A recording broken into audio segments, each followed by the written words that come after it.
Típicamente cuando estén en la emergencia, sea de internos, servistas, residentes o simplemente en casa, lo llaman porque son médicos, estudiantes de medicina, van a encontrarse con ese escenario, alguien que a veces cae o viene con la mano muy hinchada. Entonces, ¿cómo empezamos? ¿Cómo hacemos la evaluación de ese tipo de problemas? Primero, como siempre, al igual que todos los áreas de medicina, empezamos preguntando al paciente qué le pasó. Nos interesa alguna... caballeros, disculpen, ¿tienen algo más importante que discutir ahora? Gracias. Empezamos preguntando si algunos antecedentes, si hay alguna enfermedad previa, nos interesa medicación, si han sufrido alguna fractura previa, si son alérgicos a alguna medicación. Y acá viene lo que siempre nos concentramos en nuestra especialidad, mecanismo de lesión. No es lo mismo alguien que está caminando resbala, alguien que tropieza y cae hacia adelante, alguien que cae de un banco de un medio metro de altura, alguien que cae de un piso de altura. Entonces siempre nos es importante recoger esa información. Mecanismo de lesión, cuándo ocurrió. Y muchas veces los pacientes van a decir que han sufrido alguna deformidad en ese momento, van a decir si salió de su sitio. Tenemos que preguntarles si alguien los manipuló, si alguien intentó alguna maniobra de reducción en ese momento. Toda esa es información importante. Y bueno, si es que estamos en un hospital de referencia, ¿dónde fue que llegó el paciente? Inicialmente, ¿dónde fue atendido? Luego de haber conversado con el paciente, pasamos a lo que es el examen físico, miramos y palpamos principalmente, y este paso es crucial para localizar la lesión. Esto nos va a servir a su vez para poder pedir exámenes apropiados. ¿Cómo así? Primero hacemos una inspección. Describimos equimosis, ya sabemos que no sin moretones, de ahora en adelante el término de moretón es equimosis. Equimosis es infiltración de sangre en el tejido celular subcutáneo, que es en este caso visible a través de la piel. Equimosis es un término patológico, de patología se puede ver equimosis hepática cuando abres un abdomen, etc. Así que equimosis en este contexto es la coloración violácea por infiltración de sangre a través de la piel. También tenemos que notar si es que hay alguna herida. Ya han enviado ustedes la clase de fracturas expuestas, nos interesa ver si hay alguna herida, el tamaño de la herida y sobre todo si hay material extraño que puede indicar un grado de contaminación mayor o menor. Es importante registrar si hay algún aumento de volumen, lo vamos a registrar como edema, y si hay alguna deformidad y cuál es la dirección. Una manera muy simple de caso de lesiones de mano y muñeca es ver si hay una deformidad, principalmente de la parte distal, está desplazada está deforme en sentido dorsal, en sentido palmar, si está desviado en sentido cubital o radial, y la deformidad rotacional a veces es difícil de observar, de detectar, pero también lo podemos registrar.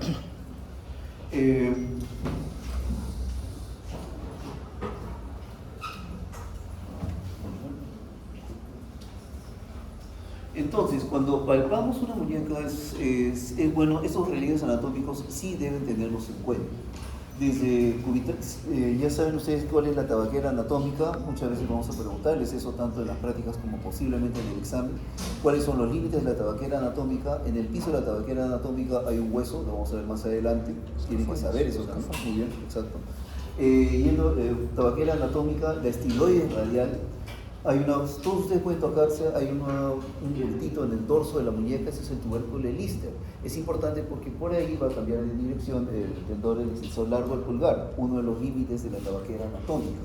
Luego, entre ambos huesos, entre el radio y el cúbito, va a estar la articulación radio-cubital distal. Van a poder palpar acá en ustedes el cúbito distal y la estiloides cubital.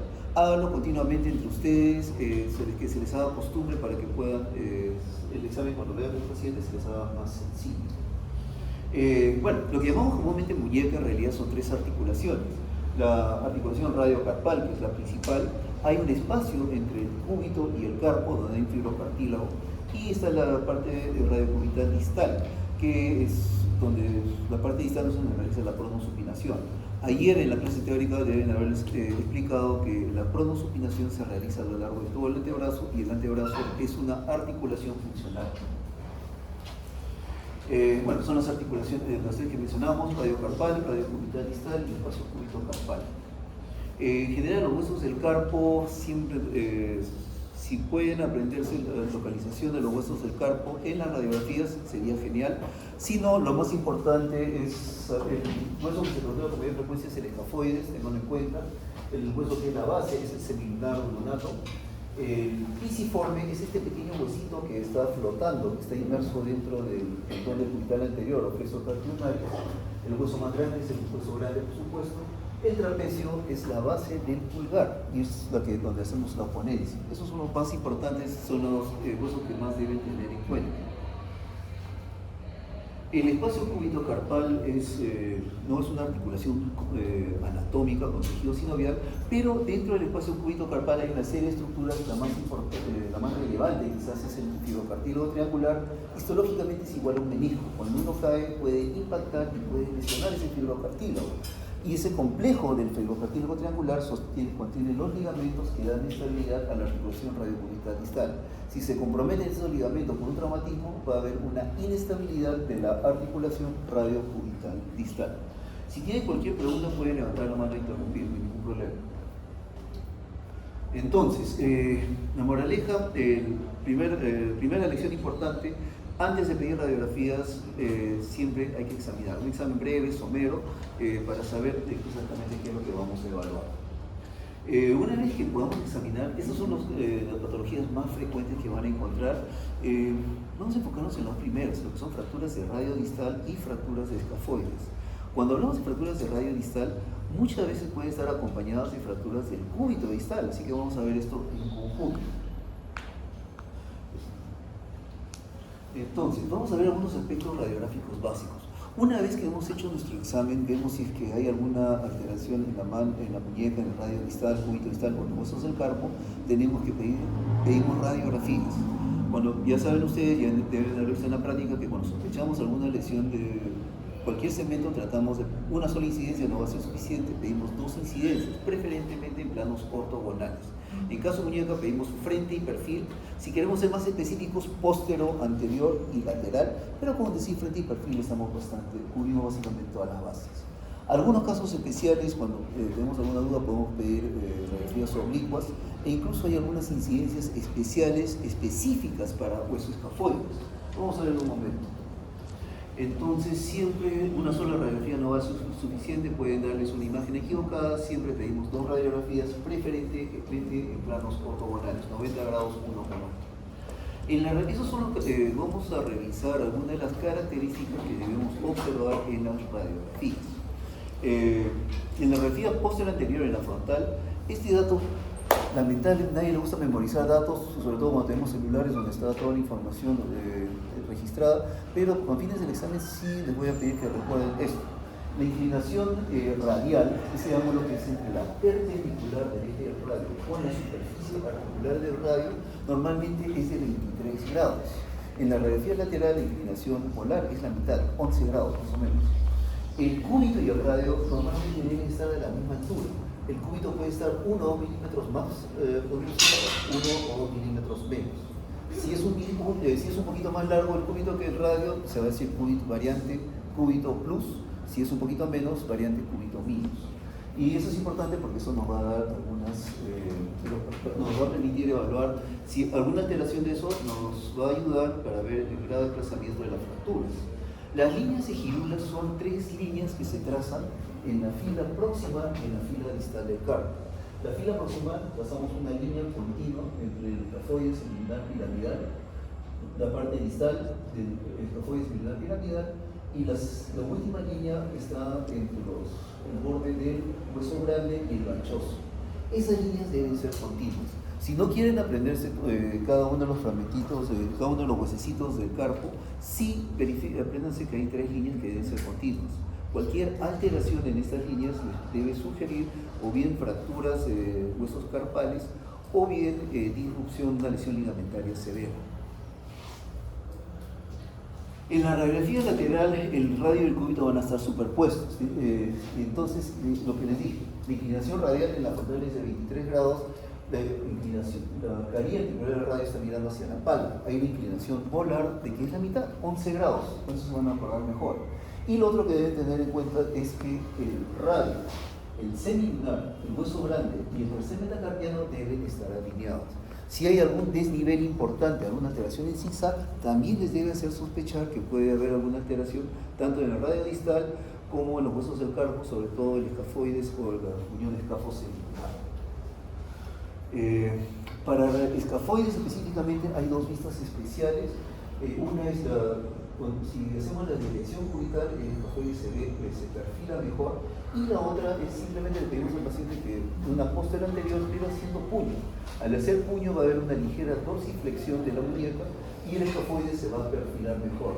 Muchas veces fracturas que no se ven en una radiografía normal póster anterior, con estas incidencias de lesión cubital y haciendo puño, se van a ver, se van a poder observar.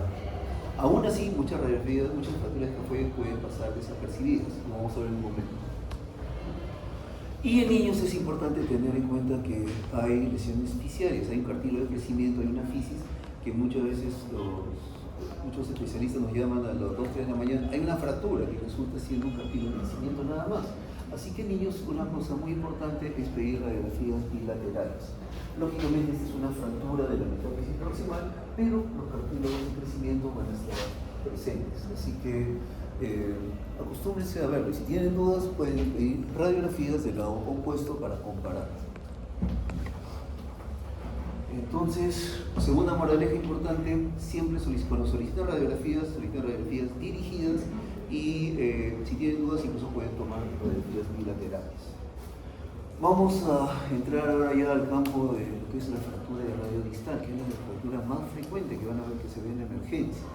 El diagnóstico se hace con las sospechas clínicas, pero el diagnóstico se hace con las radiografías, la clasificación se hace de manera radiográfica. Las fracturas de radio distal puede haber un acortamiento pueden traer acortamiento del radio con desplazamiento radial usualmente, desplazamiento radial y dorsal va a ser desplazamiento. Ocasionalmente va a haber una inclinación, va a haber un desplazamiento volar, no es lo más frecuente.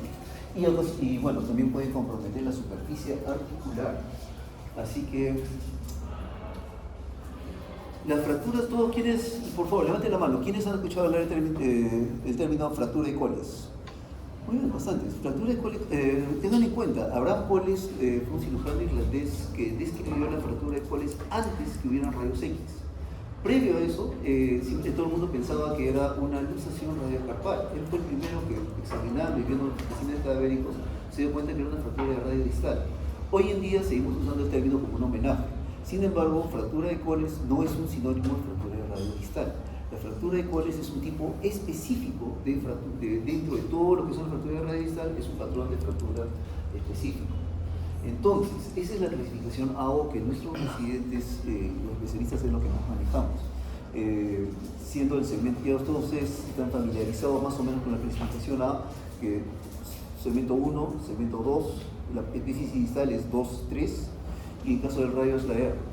Para el examen no les vamos a preguntar nada de eso, porque es una clasificación que, si bien es cierto, es sumamente útil, puede ser un poquito más compleja. Sí es importante saber que de todo el espectro de las fracturas de radio distal, las que son las fracturas de Smith y las fracturas de Colles son fracturas extraarticulares, en el caso de la de Colles, que tienen desplazamiento dorsal, típicamente en hueso osteoporótico, y las de Smith son aquellas que tienen desplazamiento volar, y usualmente son de alta energía, en pacientes más jóvenes.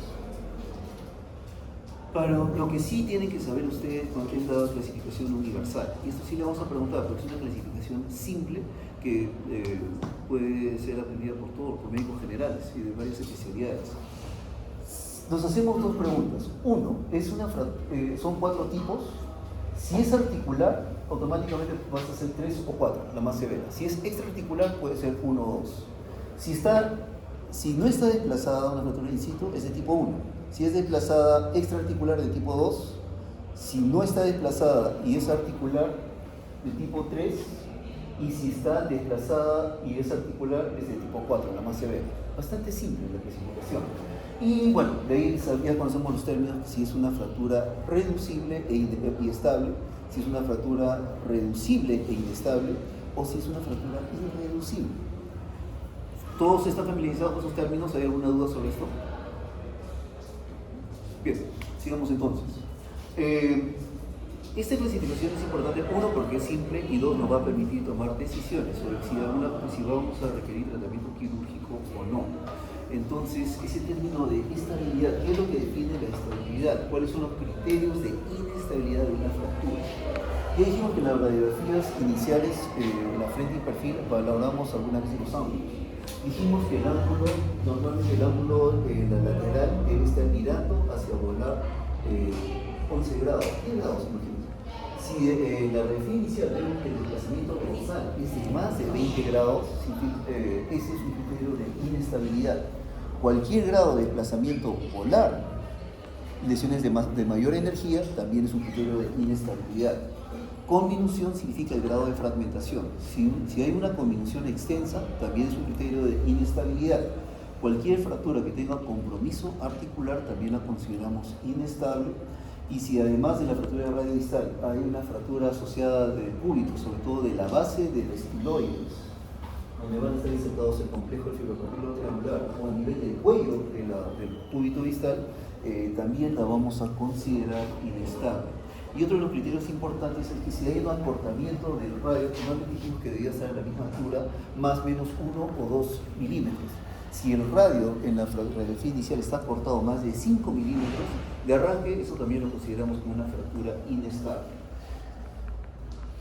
La tomografía es un examen que nos va a ayudar, sobre todo a los cirujanos, a clasificar las fracturas. Lógicamente tengan en cuenta que la tomografía es un examen que implica un buen grado de radiación, así que no lo usamos en todos los casos, pero sí muchas veces nos permite distinguir bien los trazos articulares, el grado de convicción, el grado de implantación de los fragmentos, y todo esto va a ser importante a la hora de decidir abordaje quirúrgico, material, implantes a emplear, y abordaje, implantes, y necesidad o no de injerto óseo. La resonancia magnética es un examen que usualmente de rutina no la pedimos. Hay casos muy específicos donde sí la podemos pedir. Uno, una radiografía normal, donde, pero por la sospecha clínica, dolor a la palpación, sospechamos firmemente que hay un compromiso óseo. Una fractura oculta es aquella fractura que no se ve en la radiografía inicial, pero en la resonancia magnética se puede detectar algunos cambios, sobre todo cambios que van a ser compatibles con sangrado dentro del hueso, sangrado intraóseo. El radiólogo lo va a reportar como fractura oculta, como edema óseo, como contusión ósea, pero básicamente nos va a ayudar con eso. Y también por su sensibilidad nos va a ayudar a detectar fracturas escafoides. Una fractura no desplazada de escafoides, incluso en la tomografía puede no verse. La resonancia magnética es el examen más sensible para detectar fracturas escafoides no desplazadas. Y bueno, lógicamente, como la resonancia nos ayuda a ver partes blandas, nos sirve para ver lesiones del fibrocartílago triangular y lesiones ligamentarias del escafo semilunar. Entonces, ahí pueden ver esa flecha, estamos señalando las zonas donde hay contusión ósea, dependiendo de la secuencia de cuál es la secuencia de la resonancia magnética. Eso que estamos señalando ahí es edema óseo o una fractura oculta. Y esa es la zona del fibrocartílago triangular, donde había un desgarro en ese caso. Obviamente la resonancia nos permite ver lesiones ligamentarias, fibrocartílago triangular, y ahí esa es la zona donde se ve la unión escafo-semilunar. Perdón, ese es luno piramidal, ese escafo-semilunar piramidal. Bien, hablemos un poco del tratamiento. ¿Alguna pregunta hasta aquí? Las fracturas no desplazadas básicamente son, por definición, estables, es decir, no tienden a desplazarse si se protegen adecuadamente. ¿Cómo las inmovilizamos? Por 4 a 6 semanas, que es el tiempo que demora en armarse un callo de un cartilaginoso. Y típicamente la inmovilización de estas fracturas no desplazadas es por 4 a 6 semanas. Es importante preservar la movilidad de las articulaciones adyacentes a la muñeca. Tenemos que preservar la base del pulgar, movilizar las metacarpofalángicas, el codo y el hombro. Recuerden, si la inmovilización prolongada puede producir rigidez, va a producir rigidez, y esto le va a dar problemas adicionales. De nada nos sirve recuperar que consolide una fractura de radio distal si el paciente ha estado 4 semanas en esta posición y que tiene hombro rígido o codo rígido. Así que es importante movilizar las articulaciones adyacentes. ¿Cuándo reducir? La maniobra de reducción es tratar de maniobras restablecer las relaciones anatómicas entre los huesos. Pero básicamente, ¿cuándo reducimos fracturas desplazadas? Aún aquellas que van a ser sometidas a cirugía, tratamos de dar una reducción inicial. ¿Por qué? Porque el hecho de restablecer parcialmente la anatomía les va a aliviar el dolor al paciente, va a facilitar la labor del cirujano, ya no vamos a estar luchando contra la contractura muscular, la contractura hace tiempo, y además las radiografías de control post-reducción nos pueden dar una mejor imagen, nos pueden definir mejor el patrón de fracturas. Así que son las tres razones más importantes para hacer la reducción inicial, incluso en las fracturas inestables. Y bueno, la más importante, muchas veces fracturas que están desplazadas pero estables, tras la reducción puede ser, ese es su tratamiento definitivo. Reducción cerrada, reducción incruenta, más inmovilización con yeso, puede ser el tratamiento definitivo, de hecho, la mayoría de fracturas. Entonces, ahí pueden ver una fractura que tiene todos los criterios de inestabilidad. Acortamiento, quizás no llegue a 5 milímetros, pero compromiso articular, conminución extensa, desplazamiento dorsal, la arteria dorsal no está mirando 20 grados, sino un poco más, 40 grados, son todos los criterios de inestabilidad. Se ha hecho una reducción incruenta, y bueno, básicamente no está en una posición perfecta, pero al menos nos permite definir mejor los trazos, el compromiso articular, el trazo de fracturas, y probablemente el paciente le ha aliviado el dolor. Así que sí hacemos, incluso en las fracturas inestables, que sabemos que van a requerir cirugía, hacemos la reducción inicial.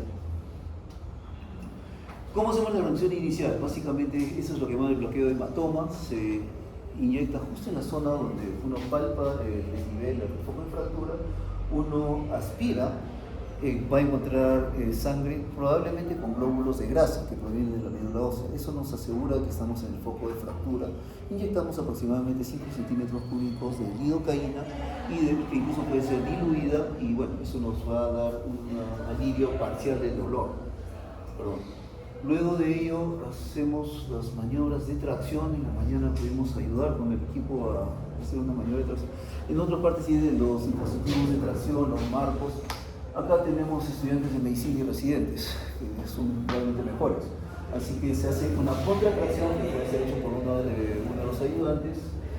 Hacemos la tracción y hacemos las maniobras de reducción. Básicamente tenemos que tener en cuenta que no solamente nos basta hacer la corrección en el plano sagital, sino también en el plano coronal. Entonces, básicamente exageramos la deformidad, reducimos la fractura tanto el plano sagital como el plano coronal, y tenemos que tener mucho cuidado con la piel. En personas mayores pueden haber lesiones por manipulación. Cuando encuentren un paciente mayor de tercera edad con púrpura, con esas lesiones que se llaman púrpura senil de Beyman, el dermato lo van a llevar, esa piel es muy delicada, y al hacer la maniobra de reducción muchas veces pueden arrastrar, llevarse la piel, y eso le da un problema adicional. Así que tratemos de evitar dejar al paciente sin piel. Bien, las maniobras deben ser gentiles, hay que tratar de evitar manipularlas con demasiada fuerza, demasiada vehemencia. Ese es el moldeado del yeso. Hicimos la comparación en la mañana, que ¿me permites lapicero, por favor? No pinta. No hay problema. Básicamente, si lo dejamos en un solo sitio es inestable, 2 puntos de apoyo difícil de controlar, con 3 puntos de apoyo es bastante estable. Entonces, gracias. Esa es la razón por la cual de lo que estamos hablando en la mañana, el moldeado se hace en 3 puntos. El yeso debe quedar algo curvo para que la fractura sea más estable. Entonces, en este caso, el yeso está moldeado en 3 puntos: el fulcro, proximal y distal, en el plano sagital, y en el plano coronal igual. Fulcro, apoyo en el sentido radial hacia cubital. Mismo principio de lo que les expliqué con el lapicero. Ese moldeado ayuda a estabilizar la fractura. En aquellas fracturas conminutas, donde hay una conminución extensa, no sabemos en qué sentido va a ser mayor la inestabilidad. Entonces simplemente nos basta hacer una tracción axial, más o menos acomodar los férulas, ya no podemos moldear tan bien, pero colocamos férulas dorsales y palmares. En todo caso, siempre es importante dejar las metacarpofalángicas libres. Si dejamos las metacarpofalángicas en extensión, van a quedarse rígidas. Bueno, los ligamentos colaterales se tensan si uno los deja en extensión, están laxos si uno los deja en extensión y se acortan. Si uno los flexiona, el ligamento va a estar más elongado. Así que es importante flexionar las metacarpofalángicas para evitar la rigidez a ese nivel. La inmovilización, vamos a recortar el yeso porque tenemos que dejar libre el pliegue para movilizar las metacarpofalángicas, tenemos que movilizar el codo y debemos indicarle al paciente que movilice el hombro. El pulgar también debe quedar libre en la base, debe tratar de movilizar la trapecio metacarpiana. Recuerden, el trapecio es la base, es donde se hace la oponencia del pulgar. La trapecio metacarpiana es esa articulación en silla de montaje, recuerdan ustedes de la anatomía. Esa es la articulación que hace la oponencia y que nos hace humanos. Esa es una posición que antiguamente empleaban para fracturas muy inestables, tomaban esa posición exagerada, inmovilizaban el codo también para evitar la pronosupinación, hacíamos una desviación cubital exagerada y una hiperflexión de la muñeca. Esa posición le daba más estabilidad, pero era una posición que después de 2 o 3 semanas de inmovilización en esa posición se desarrollaba una rigidez marcada. Así que esa posición de corte loader ya no debe emplearse. Básicamente trae muchas complicaciones, rigidez, distrofia simpático-refleja e incluso por la posición, por la flexión prolongada, puede producir un síndrome del carpo secundario. Entonces, personas de edad avanzada con osteoporosis que tienen menos demandas funcionales, probablemente es razonable asumir de que si van a tener menos demandas funcionales, no buscamos una perfección. Entonces, someter a una persona de 80 años que tenga acortamiento marcado del radio, con una articulación funcional que les permita aseo personal, lavarse el cabello, alimentarse, etc., puede ser suficiente. No buscamos una personas mayores pueden tolerar mayores grados de desplazamiento.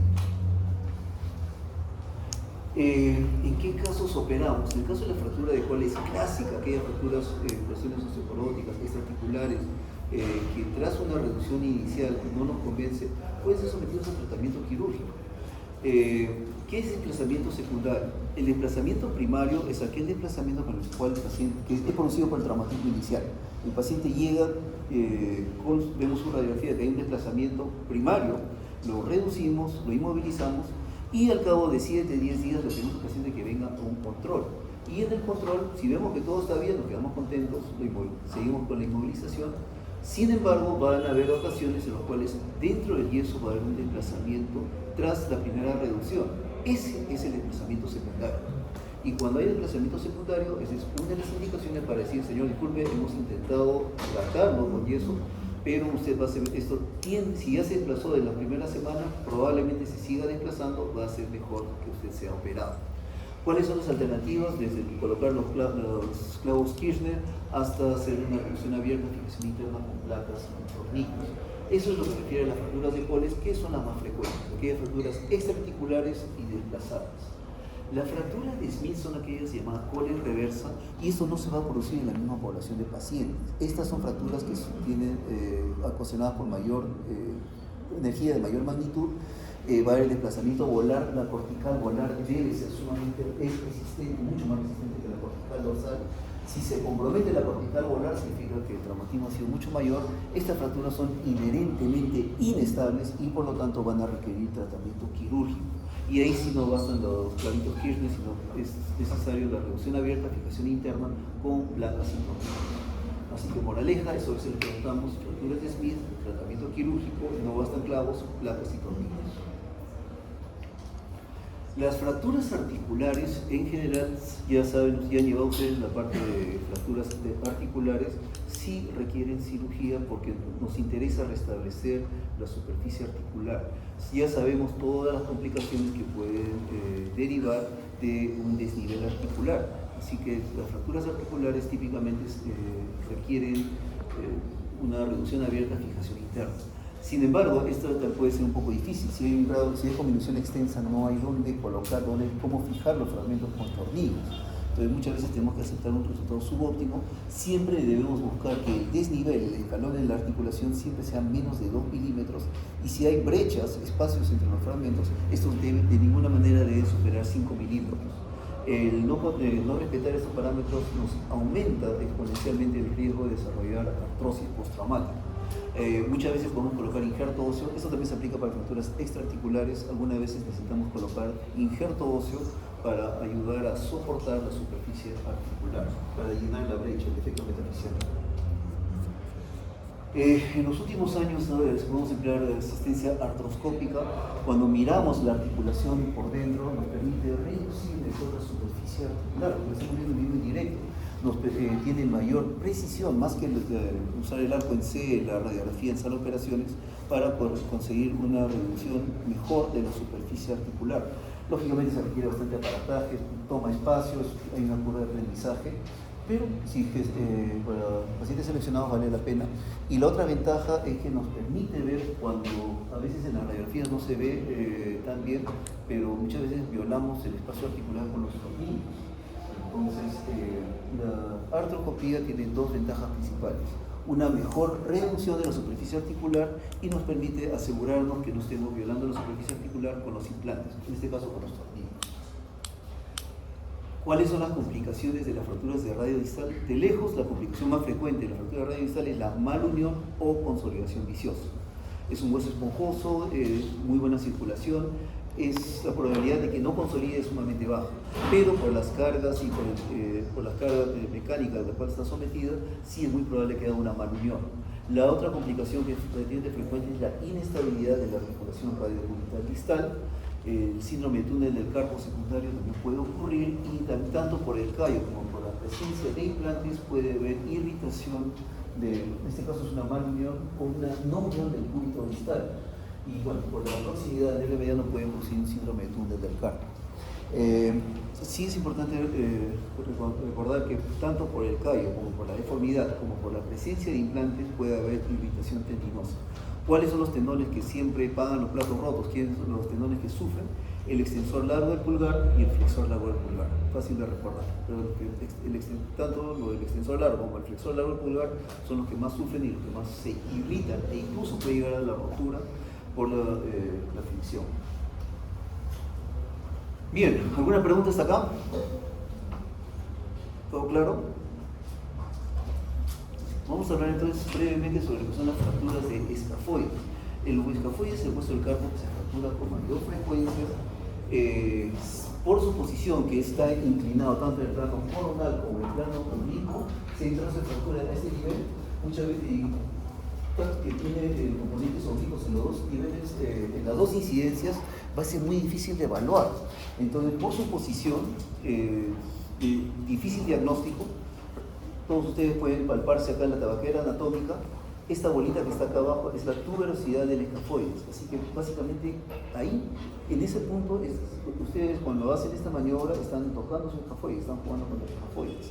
Si clínicamente hay dolor en la tuberosidad del escafoide, en la parte volar, o en la tabaquera, en la parte dorsal, probablemente sí tengan una fractura de escafoides. Lo otro importante de tener en cuenta del escafoide es que la circulación tiene desde distal hacia proximal. Así que si hay una fractura, la parte proximal va a quedar sin circulación.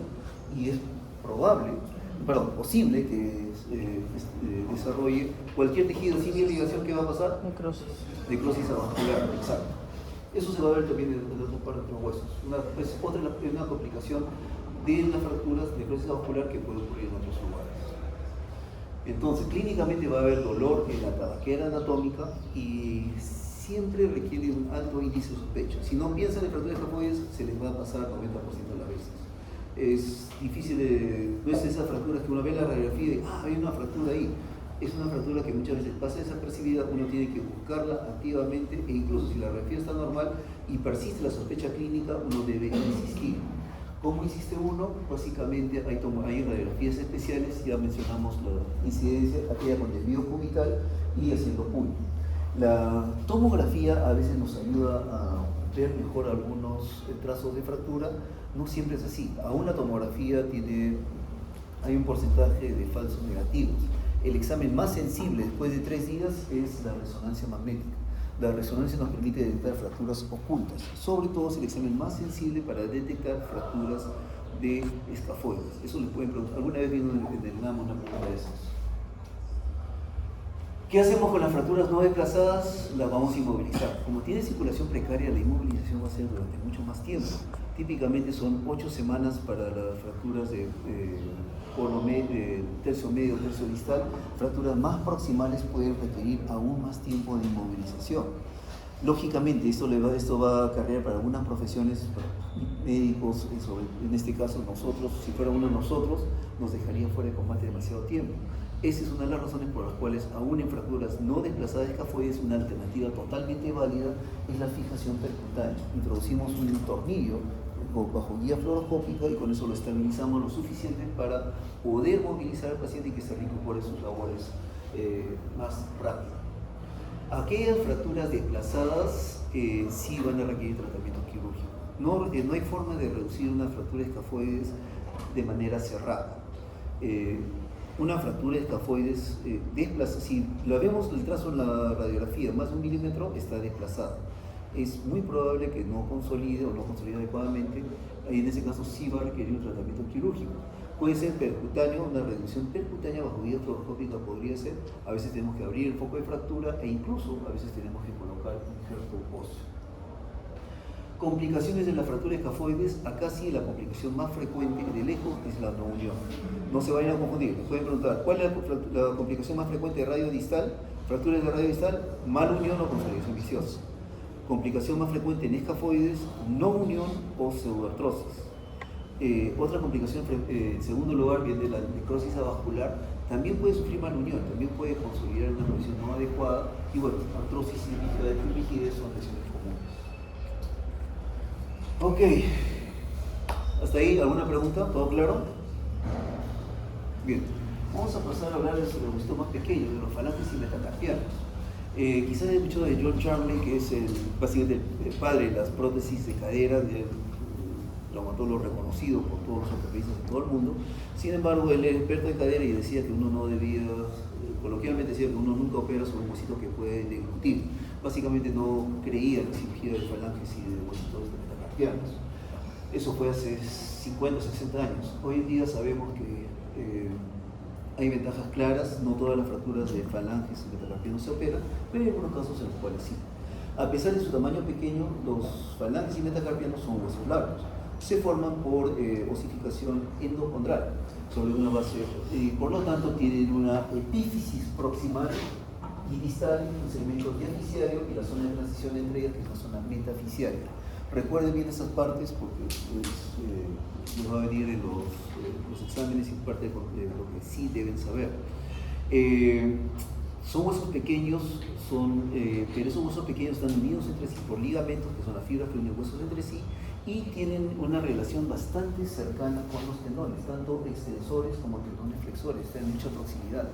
Así que esto va a tener como consecuencia que uno, al estar tan cerca, pueden adherirse tras un traumatismo, pueden formar adherencias, y dos, pueden ocasionar un desbalance. Las fuerzas de tracción de los tendones extensores pueden generar desplazamiento en fracturas de falanges y metacarpianos, y esto los va a hacer inestables.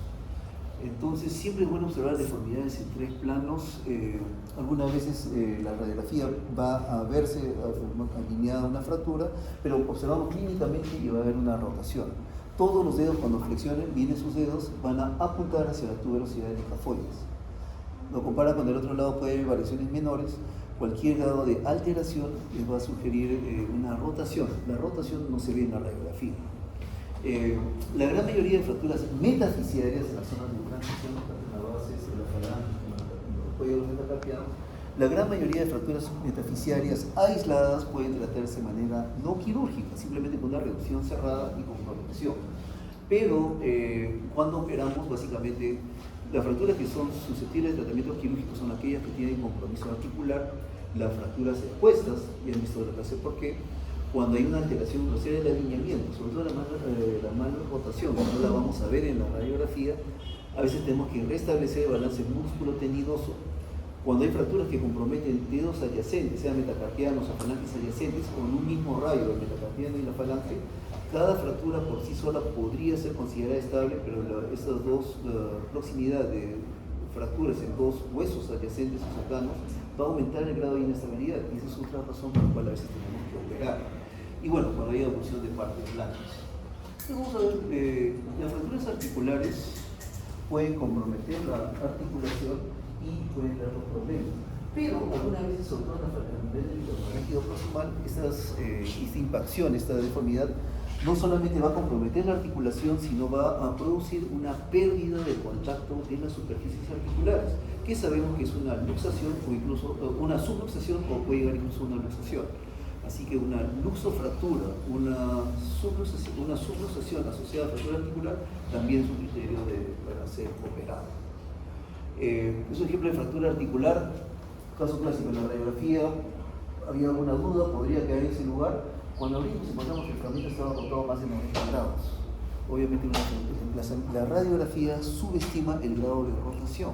Y bueno, finalmente terminó siendo operado, en este caso con mini placas y tornillos.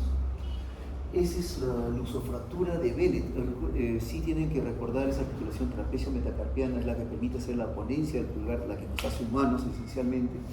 Y en esos casos, cuando un paciente a veces cae con impacto del primer radio, el metacarpiano se traslada violentamente hacia atrás y se luxa. La trapecio-metacarpiana se luxa, pero los ligamentos mantienen el fragmentito de su sitio. Las fracturas por arrancamiento se llaman fracturas avulsivas, ustedes saben eso. Esa luxofractura de Bennett requiere tratamiento quirúrgico.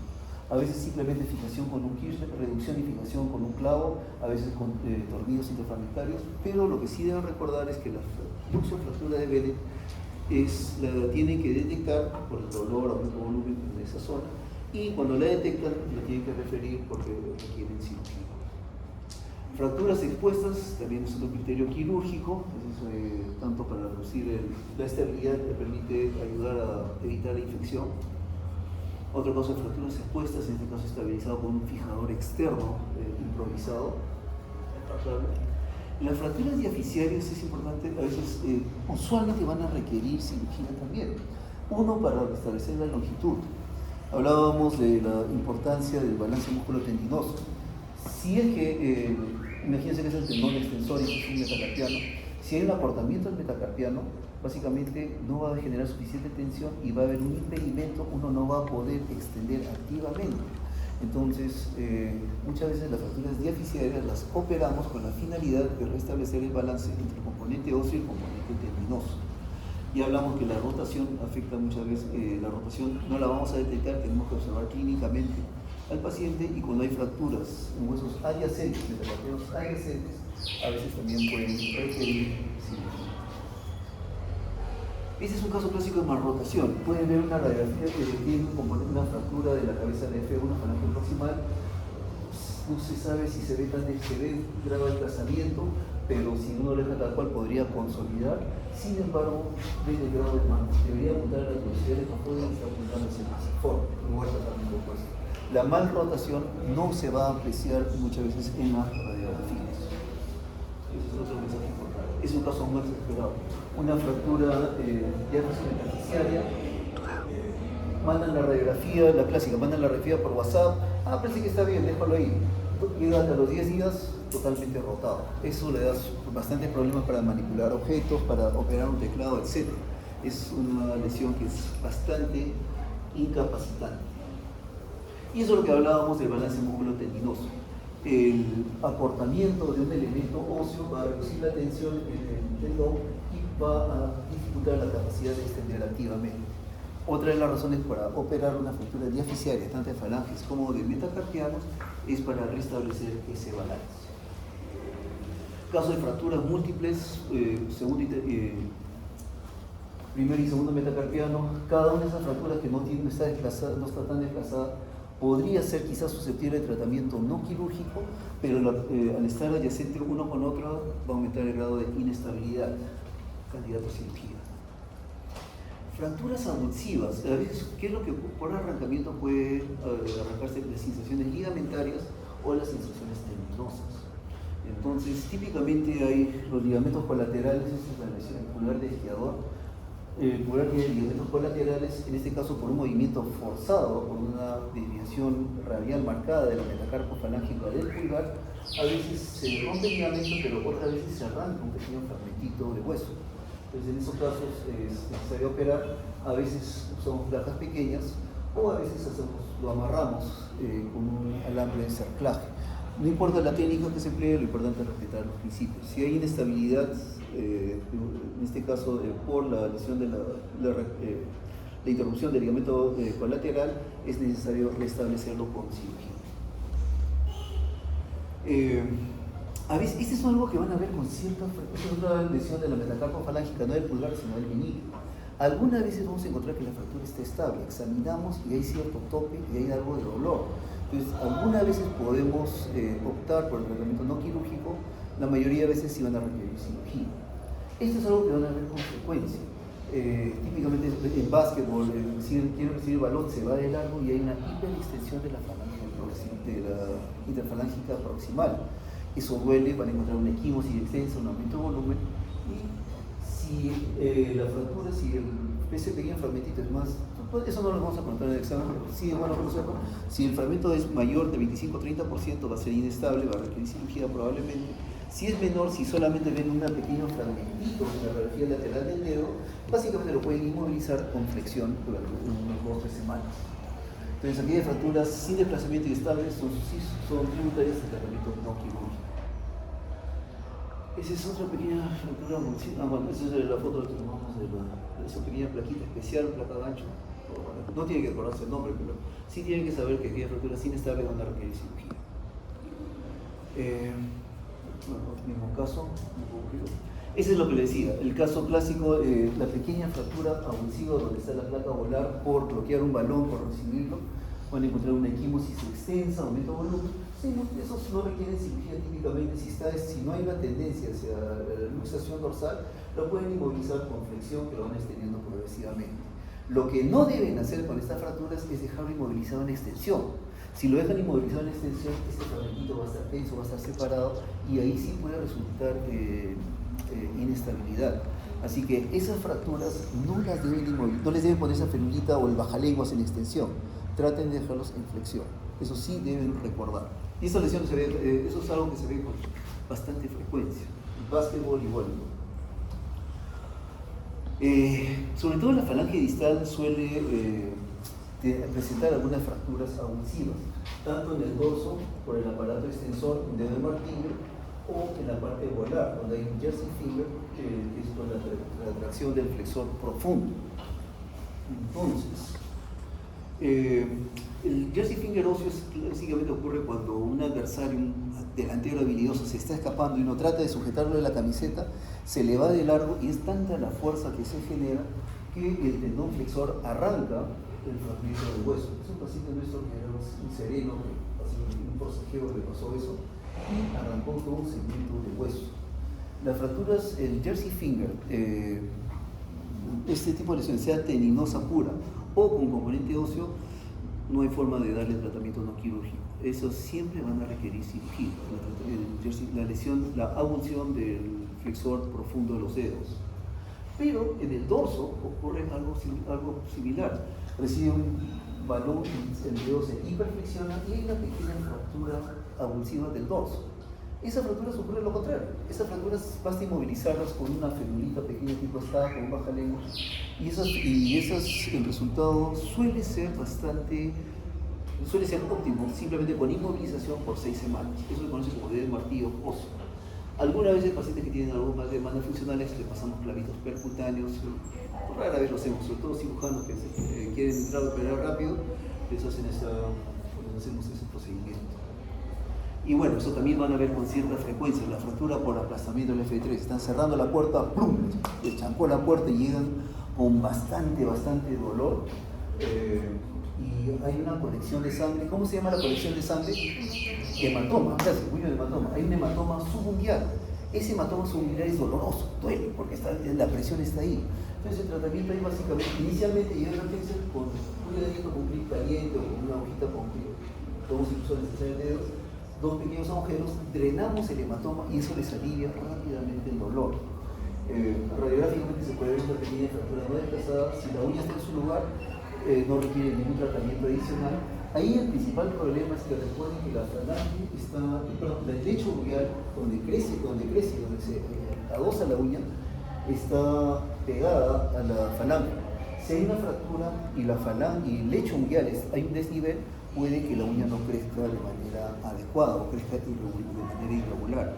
Entonces, cuando la lesión del lecho unguial es demasiado extensa, con un hematoma muy extenso, a veces sí vale la pena quitar la uña, suturar el lecho y volver a colocar la uña. Eso es en algunos casos específicos. Bien, vamos a hablar brevemente sobre lo que son lesiones de tendones flexores. Ya sabemos que en cada uno de esos dedos hay dos flexores, un superficial y un profundo, hay un flexor largo pulgar. Si hay una herida cortante, en cocina, en el ámbito de cocina, puede producirse una sección del tendón flexor en la palma, tendones extensores en el torso. Cuando es en la palma de la mano, típicamente el tendón flexor va muy cerca a los nervios digitales, tenemos que examinar sensibilidad, puede ocurrir con frecuencia. Estas van a requerir cirugía, lesiones cortantes siempre van a requerir cirugía. ¿Cómo se llama la cirugía para suturar un tendón? Tenorrafia. Muy bien, tenorrafia. Y cuando queremos reparar un nervio, neurorrafia. En mi caso la cirugía es tenorrafia. Complicaciones frecuentes puede rigidez, adherencia, y lo que no está ahí es que puede volver a romperse si es que uno hace la carga muy precoz. En los tendones extensores va a ocurrir algo similar, puede haber una laceración, una pérdida de la extensión de en este caso del extensor común y el extensor propio del índice, en este caso del extensor largo del pulgar. Y bueno, nuevamente lesiones cortantes de un tendón van a requerir exploración y tenografía. Bien, 10 minutos exactamente. Bonus track, vamos a ver dos lesiones clásicas por un puñetazo, por impacto de golpe. Uno es la herida por mordedura humana y dos es la fractura de boxeador.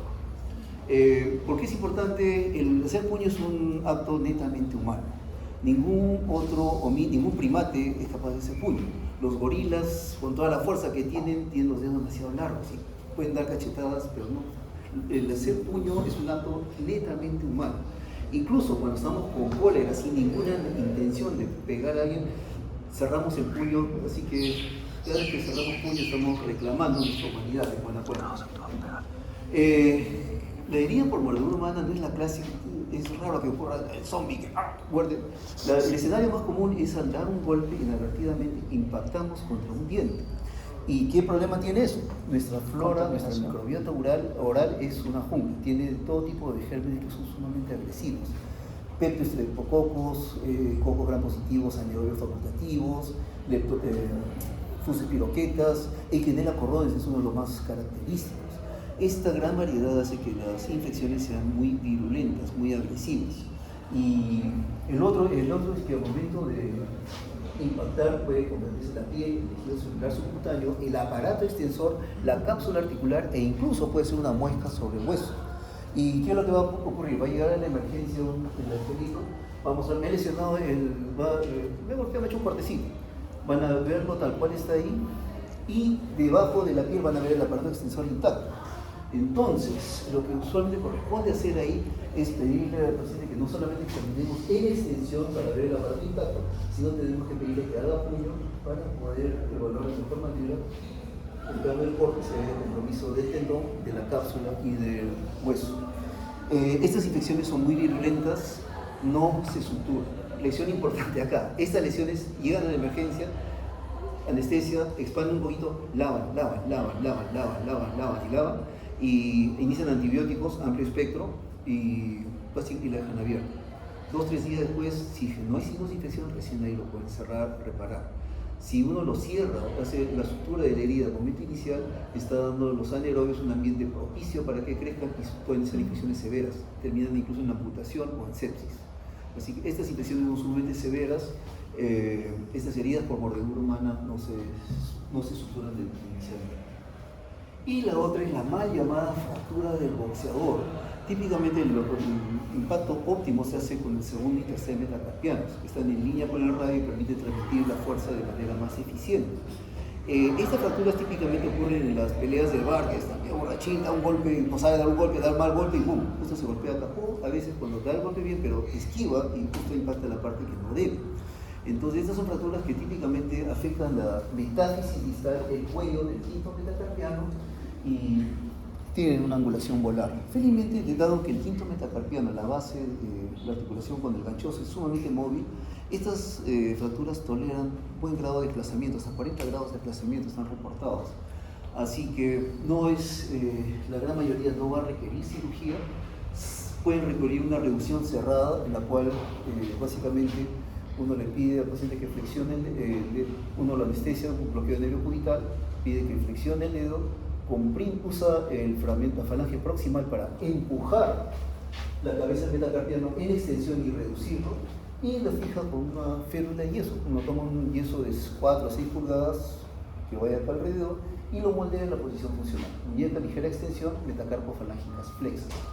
Es algo relativamente sencillo. Algunas fracturas que son muy inestables pueden fijarse con clavos intramedullares a modo de buque o incluso con placas y tornillos. Entonces, resumen, gracias por su paciencia. Tratar fracturas, lesiones de mano y muñeca requiere un conocimiento básico de anatomía y radiología. La esencia, la fractura radiodistal, las fracturas estables requieren tratamiento no quirúrgico. La cirugía la reservamos para aquellas fracturas inestables o que sufran desplazamientos secundarios. Las fracturas de escafoides tienen un alto potencial de complicaciones y son de difícil diagnóstico. Fracturas de falanges y metacarpianos eviten la rotación, la radiografía nunca les debe ser suficiente, deben evaluar clínicamente el grado de rotación y lo importante es preservar la función. Lesiones abiertas, lesiones tendinosas van a requerir tenorafias. Ok, ¿alguna pregunta? Todos saben ya, todos son expertos en lesiones de mano y muñeca. Adelante. La fractura más frecuente en mano, ¿cuál sería? ¿La de quinto metacarpiano? Probablemente la fractura. Buena pregunta. La que requiere reducción del quinto metacarpiano, probablemente la que vemos a cada rato son aquellas las pequeñas fracturas avulsivas de la base volar, por hiperextensión, por bloquear un pelotazo. Probablemente sea la más frecuente, que no requiere cirugía, la que no requiere ningún procedimiento adicional, solamente movilización. La que requiere reducción quizás la del quinto metacarpiano. Y sobre los del primer uso de la base. ¿Perdón? Creo que también son frecuentes los de la primera base. La fractura de la base son las que llamamos la luxofractura de Bennett. Esas son fracturas que son importantes de diagnosticar porque son muy incapacitantes. Recuerden que básicamente cuando abrimos básicamente la pinza y la presión son necesarias para todas nuestras funciones. Básicamente, si queremos sujetar un frasco o hacer pinza y sujetar algo, necesitamos hacer la abducción del pulgar.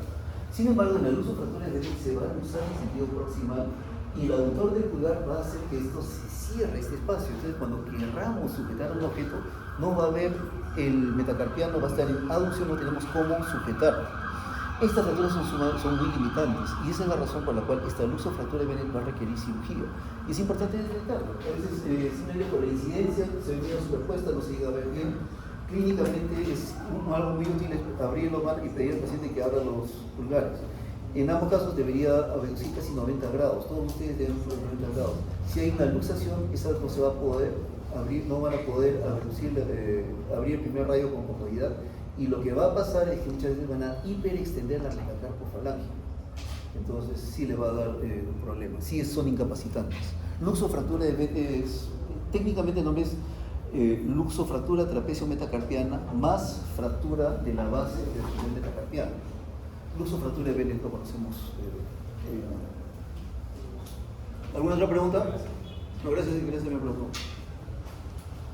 Ok, gente, en el examen no les vamos a preguntar nada rebuscado, nada de letrita chiquita, nada de eso. Básicamente